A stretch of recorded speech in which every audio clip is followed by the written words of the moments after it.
All right, let me check if this is working. Hello. So you guys might have noticed a difference in the camera quality. I got a new webcam because I was tired of whatever frame rate issue I was having with the previous videos.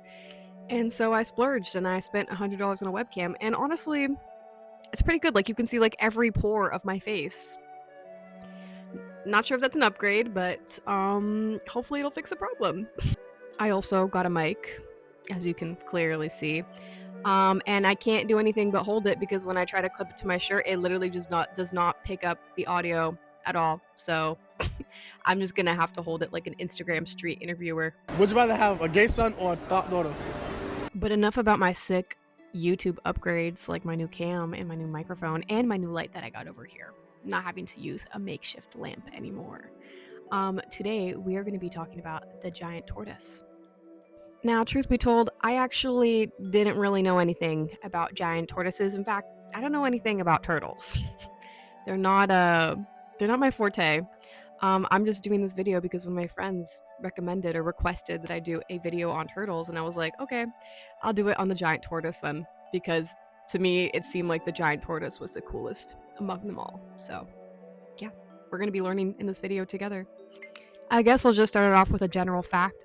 Tortoises are reptiles. I'm pretty sure everyone knows that, but if you don't, a tortoise is a reptile. The giant tortoise is not just one species of tortoise, it is a group or a variety of different tortoises that are all giant.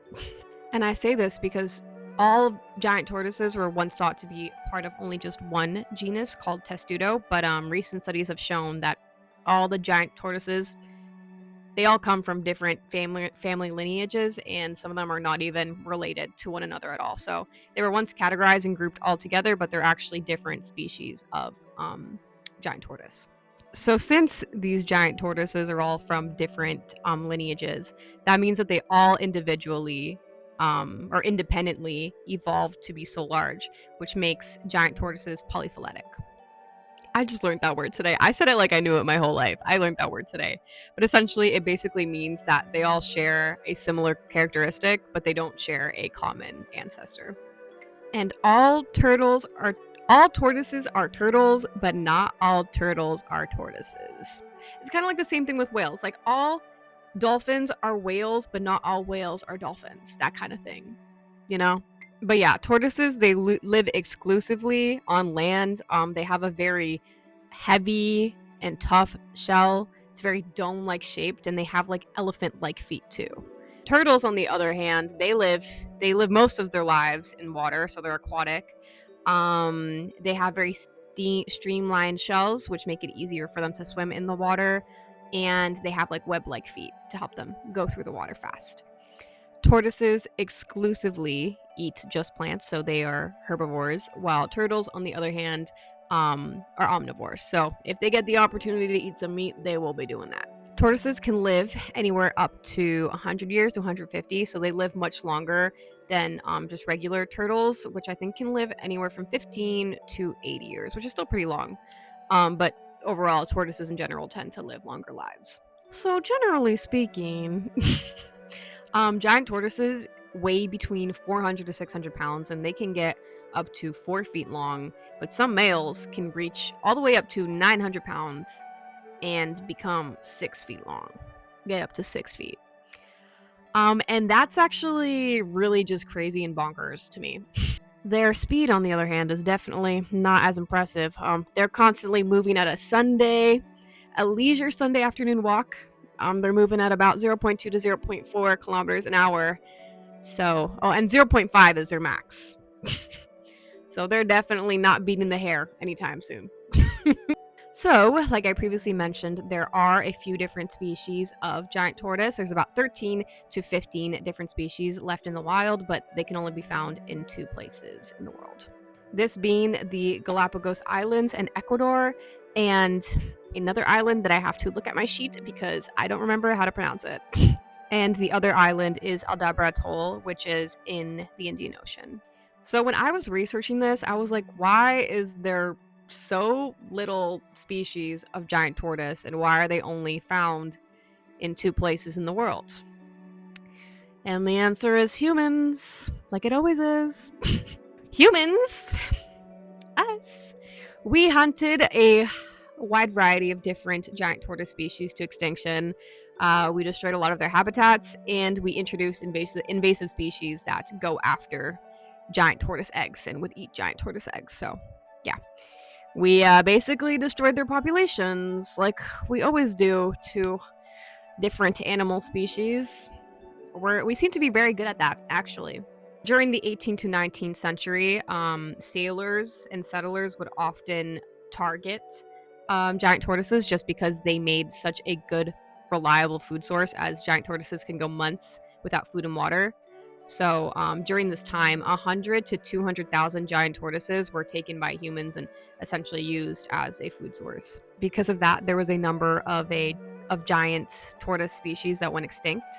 And the reason why the giant tortoises that are still surviving to this day are able to live in these remote islands in the Galapagos and also Aldabra Atoll is because they are so isolated. They live without human interference, and so they can essentially just thrive there. So at the moment, their population is somewhere between 20 to 35,000, which is good compared to what it used to be in the 1970s. It used to be 3,000 to 15,000.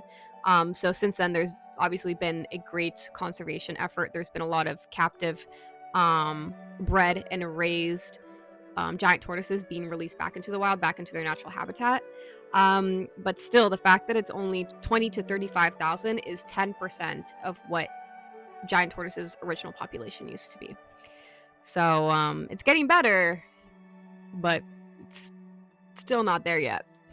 They are still considered threatened to critically endangered depending on the species of giant tortoise. So let's just take care of our giant tortoises a little bit better.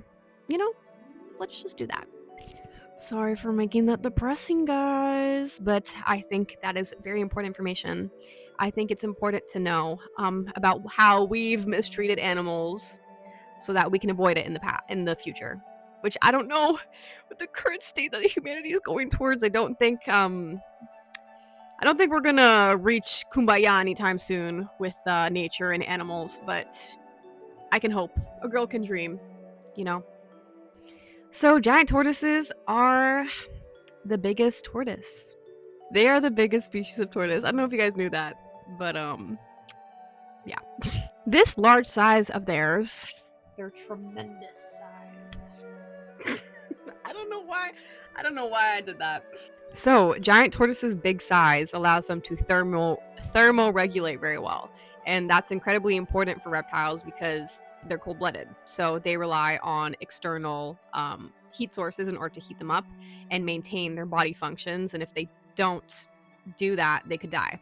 So it's good that giant tortoises are good at thermoregulation because of their big body size. Their large body size also allows them to store a lot of food and water in their bodies, which is vital for them.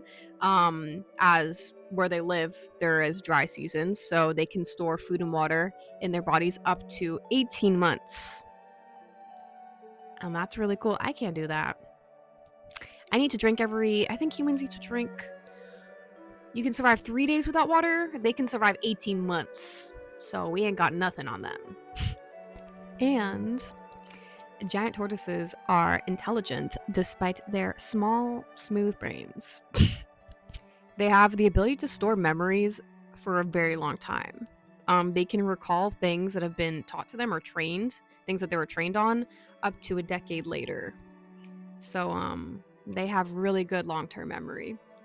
And despite their slow speeds, they're actually very fast learners and learn even faster when they're in groups with other giant tortoises for some reason, despite not being social animals, which I think is pretty cool.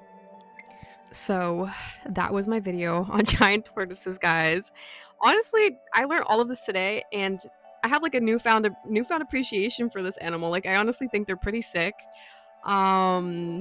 Yeah, I'm actually like mad at myself for not knowing this information before. So maybe I gotta open my horizons, learn more about more animals that I don't know already about now. I don't know why I said that so convoluted. But yeah, I hope you guys enjoyed the video, And I will see you guys in the next video. Mom, no, you can't come in right now. I'm doing something. Mom, I'm doing something. Mom, Let me please. in. Let me in.